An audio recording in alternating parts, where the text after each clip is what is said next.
Hi, this video today is about rapé. About a year ago I made a video for beginners, if it's something that called to you, how to work with rapé, and if you can get over my in front of the camera nerves. Maybe there's some cool information about how to use rapé for the first time or each time that you use it. Today I really felt that it was time to make give a little bit more information about what is rapé. There's not a lot of information in English out there online, so it's time to get over the camera thing and share a little bit about rapé. So let's begin with rapé. Rapé, snuff. I mean, what's it called, right? So it's spelled R-A-P, accent E. Rapé is in Spanish language, rapé. But in Portuguese language, in Brazil, where it's an integral part of the culture in the Amazon, it's pronounced rapé because the R is a H. So, you know, if you want to call it rapé, it's up to you.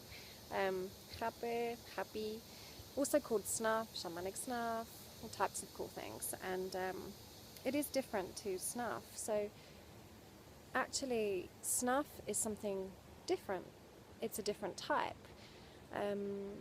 When the Europeans came over here to South America, they took back with them rapé, and eventually it became quite prestige.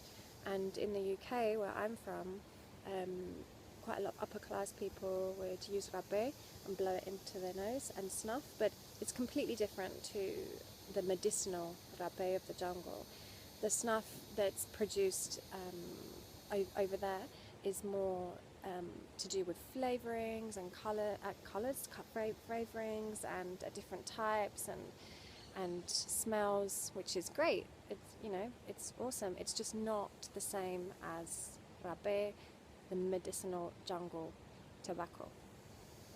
So my main point about this video really is the fact that rapé is the sacred, very sacred plant spirit, abuelito tobacco, grandfather tobacco, mapacho.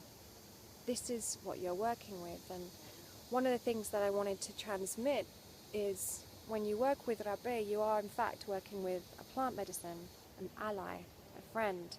So when you create that sacred space for you, you are taking the time to connect with this spirit. So it's a brilliant and legal medicine to use, to be able to travel with, and that's why it resonates with me so much on so many levels, because I can take it wherever I go. I can connect to mapacho, and if you've ever done a tobacco purge and see how much it just opens you up, or even dieted with tobacco, you can see what a strong maestro is tobacco.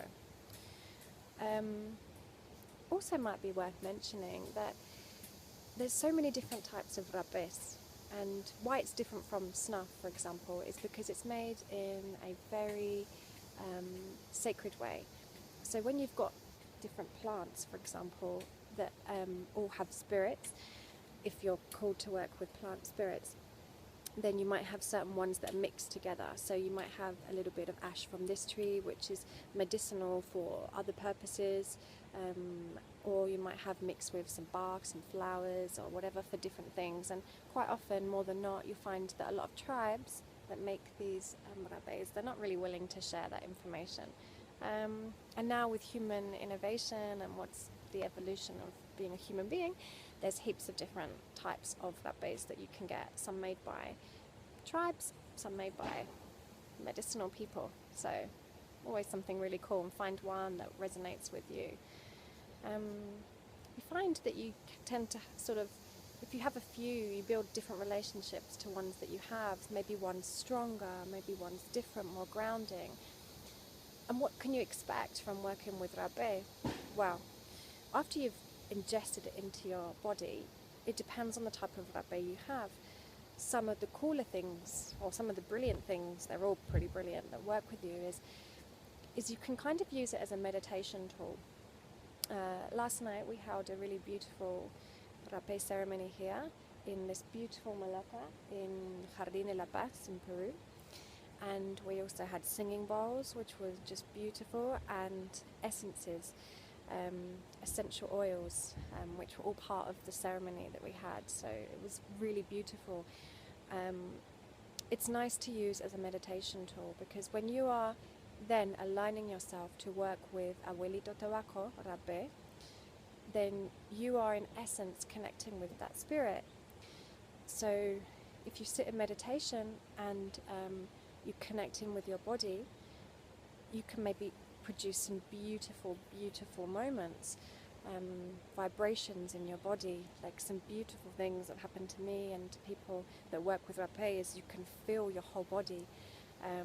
Quite a lot of the time I like to focus up here on my third eye, and if I sit in a certain place of silence, sometimes I get images.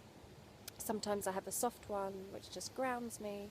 Sometimes I don't feel it's strong, and I feel that, oh, okay, I've just received a bit of that for my day. Sometimes I feel like, oh, I need to go and lie down. Sometimes you can be sick, sometimes you can vomit, but the idea is once you've ingested it, you want to get it all out. So really my main points that I wanted to talk a little bit about rapé is the fact that what you're doing is you're working with the plant spirit of tobacco. And what that means is you are connecting to a very powerful maestro. When you come to do a diet, if it's something that calls to you with master plants, what you're going to be doing is going into perhaps a tambo, a little casita, a hut just for you, 10 days, 2 weeks, a month, even more. And you eat pretty much hardly anything with no salt and no sugar, and you start to just drink your plant medicine, and you connect with that maestro, with that plant medicine that you have.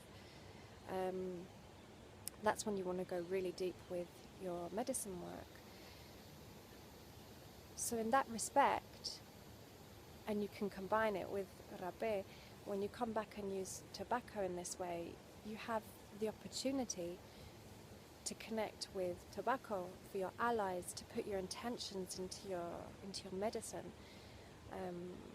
to ask for help, to sit still, to receive information, to feel the vibrations of your body, to expand.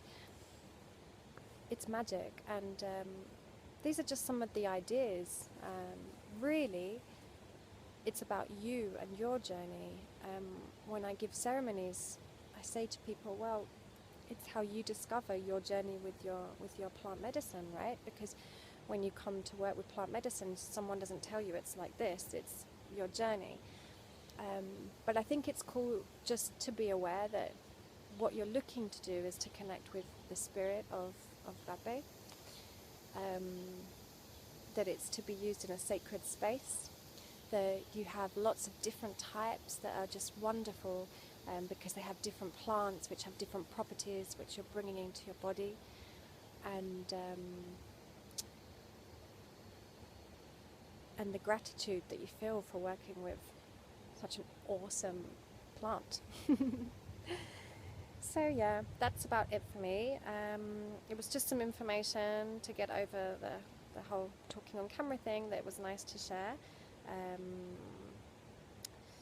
As always, you can find me in my shop where I sell these little medicine tools. This is my little lady, it's a Tepi. You have two different pipes, one to blow to yourself and one to another. And the clay ones I make, the little thing here, the clay ones I make are from a little series I call Wisdom of the Voiceless, which for me resonates, makes a lot of sense, especially being in the jungle and listening and being quiet. So thanks for listening. You can find me on my links below, and I really hope that you enjoy rapé if it's for you. I hope it's a great medicine for you, and yeah, all the best.